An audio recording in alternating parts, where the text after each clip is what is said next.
2,200 students watched the Citadel's president explain himself a day after he admitted he and other school leaders mishandled an investigation into sexual abuse allegations made by a former summer camper about a former counselor. I made a decision in good faith based on what information I had and the way that the case was portrayed to me.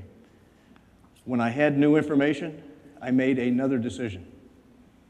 And as painful as it is to admit that you might have done more, and you should have done more. There's no might. We should have done more. We know that.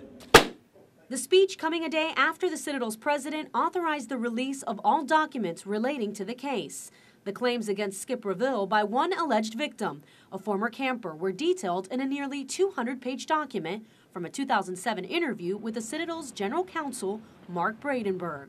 Quote, "Him and a few other kids used to go to the room to hang out. And I guess he used to buy them Chinese food. Then one night, I guess he pulled out a pornographic video and put it in."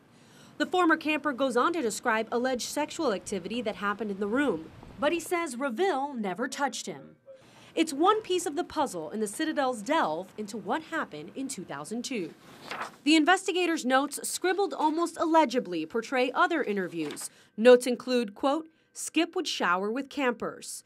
Also, in the wake of the accusations in 2007, promises from the college to the camper, $20,000 and money for his admission into the Citadel, and an email from General Counsel Bradenberg to Citadel officials about their liability for a possible civil suit. Quote, "Fortunately, since we now have a transcript of my interview with the camper, we now have an unequivocal trigger of the statute of limitations." It's all out in the open now, but ultimately leaving many with questions about why the Citadel waited until 2011 to reveal it. Pinewood Prep's head of school, Carolyn Bechtel, says they've got nothing to hide. We had absolutely no incidents reported to us of any sexual impropriety. Skip Reville started working at Pinewood Prep the same year a Citadel camper said he watched pornography with former campers and other sexual behavior at the Citadel. He taught English at Pinewood from 2002 to 2006, where he also coached tennis and basketball. The reason he was not renewed was a personnel issue of his classroom instructional program. Bechtel says she can't say more because it's a personnel matter, but she assures it had nothing to do with complaints of sexual behavior.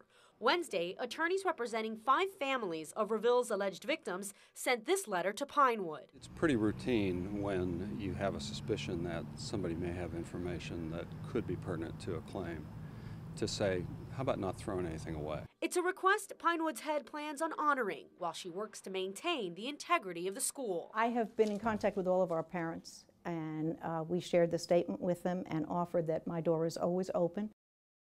In these bare concrete walls, Skip Reville sits alone. Charleston County Sheriff's officials say he's been separated from the jail population for his safety.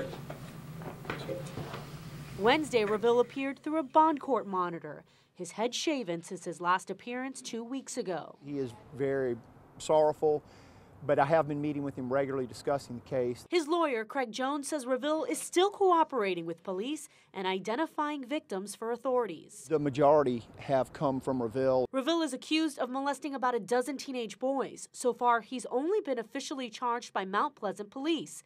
But other departments like Charleston, Hanahan, and Somerville could also file charges. Has it given you a number yet of total number of victims? We have discussed all aspects of the case. I'm not prepared to, I can't convey that. That's an ongoing investigation. So I'm not able to convey that, but I think I am aware at this point in time of all the aspects and all the victims. But Jones says he's almost sure 0 victims will have to testify in court. He has indicated to me that he does not want to go to trial. He does not want to have any of the victims have to relive anything.